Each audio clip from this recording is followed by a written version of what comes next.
I saw Meltzer had an NWO shirt on, courtesy of our friend Vince Russo. Sent this image. Did you catch that, Kev?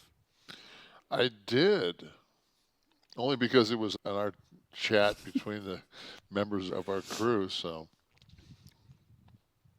yeah. You know, if he knew you got a piece of that, he probably wouldn't have worn it. Everybody wants to be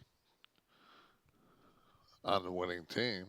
How has he been to you over the years, Dave? When I broke in, he was brutal. I didn't know. I didn't even know that like I could have anything but a dud. These are the Oz days? Oh, just Vinny it's. Vegas? What? But the thing is, like in fairness to Dave, I mean, it wasn't like I was, tearing it up. So Mm-hmm. yeah. My thing about that was, it was much like somebody that can't boil water that was going to restaurants and telling me who could cook and who couldn't. So, it's just subjective. It's just those that can't critique. Well, but here's my I'm gonna give you devil's advocate on this because I've talked to a lot of workers who have said exactly that, which would preclude us from talking about someone's NFL game this week. Well, I mean, I couldn't sit here and say, well, like when I couldn't do like Aikman or Romo do when they were in this coverage. He should have done this, and I'm not that astute at it. I'm much better talking hoops that I played, and I played football. I sure as hell. I mean, it doesn't take much for me to watch a baseball game and see a little square and see the ball 13, 14 inches outside the bottom and the left and the right of the strike zone and some jackass behind it calling it strikes all day long to know I mean, it's time to go to some kind of computerized. Uh, But you didn't play baseball, I played when I was young. right? So you could be critical of a player's performance in a game. No, I think you could. no, I couldn't. You couldn't be critical of if I played a song for you right now. You couldn't be critical of the band's performance. I could I give don't think my you. I give an opinion. I couldn't say that. Oh Jesus, man! If I don't know why they played that chord there. What is he? Why is fucking Keith Richards fucking playing with three strings? He could. Mm-hmm. I couldn't. Okay. All right. I mean, you We'll could. agree to disagree. Oh It's yeah, well, passionless, and the lyrics are trite and forced rhyme. it's like a finish. He's talking about giving a match stars. Like a movie, like a critic. But I don't give fucking movies stars. I say whether I like it or I don't like it. So if he lost the star system, but said that was a terrible match, but just didn't give it a rating, it would somehow have more credence with you? Like Siskel and Ebert. They didn't give, I don't think they gave ratings, but they would sit and talk about what was good. They would do thumbs They up, give it thumbs down. thumbs Yeah, up, thumbs down. Yeah. right. Your That, highest. that that makes a lot more sense to me than.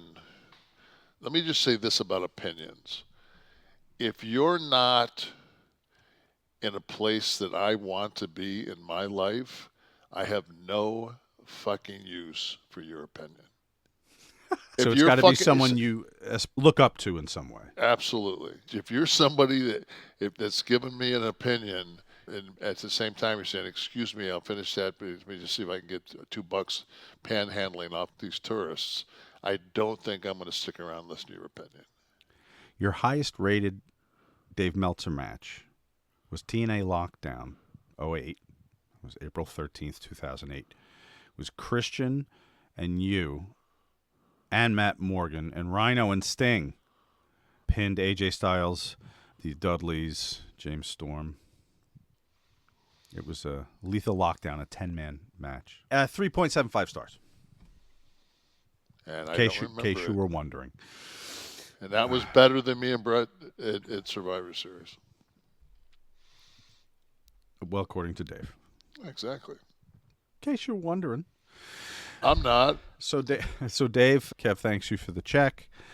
Listen, So I got to tell everybody out there this is enough of the political talk. Let's go back to the first point I made is I don't give a fuck about your opinion unless you're somebody that I strive to fuck. Like you got to be above me for me to take your opinion. And I just really don't think that. I look at Dave Meltzer's office and I just don't think that I don't want that life. that really affected you. That God, man, it looked like one of those Bill Murray lawyer shots when he's the lawyer that you pick up, Bill Murray, and he's, God, what movie is that in where he gets the paperwork and he's rubbing it in his crotch it's Wild Thing. there you go. Yeah, look at that. That's a busy guy. No, man. What goes on the other side? I promise you, no bitch is taking her panties down in that fucking room. Under a few lucha masks up on top of the vertical blinds there? And I'll guarantee you, every one of them he's killed somebody in. Why wear the mask? You're gonna kill somebody. Because Gacy never needed the mask. He's a Bundy huge closet NHL fan. So, Steve, bring up the Click GPT. Let's put a question in. Why don't I really have any heat with him? He I don't think you do. No, I mean, I'm just saying, like Dave Meltzer does. Like Eric is just. Eric goes crazy. Vince has always gone crazy around me about him. There's a lot about Dave I respect. He's a lawyer.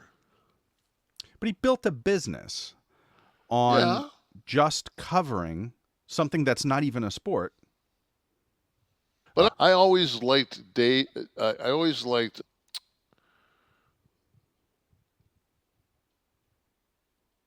Brian. I was always a Torch guy. Oh, yeah, no, that was always. Wade covered it more like a newspaper and not like. It was the difference between reading the Wall Street Journal and the fucking National Enquirer. Because you thought there was too much rumor-based stuff. Yeah, and it was like, I just thought it was kind of a dirt rag. Did I ever tell? This is a funny story. Maybe it's not to anybody else, but I thought it was. But in the early 90s, like if you were caught with a dirt sheet, like that basically meant you were fucking a double agent. Like that's where he was getting, like that's where Dave was getting his information from. Mm-hmm. And we're in Bowling Green, Kentucky, at Western Kentucky University, and we're going to wrestle.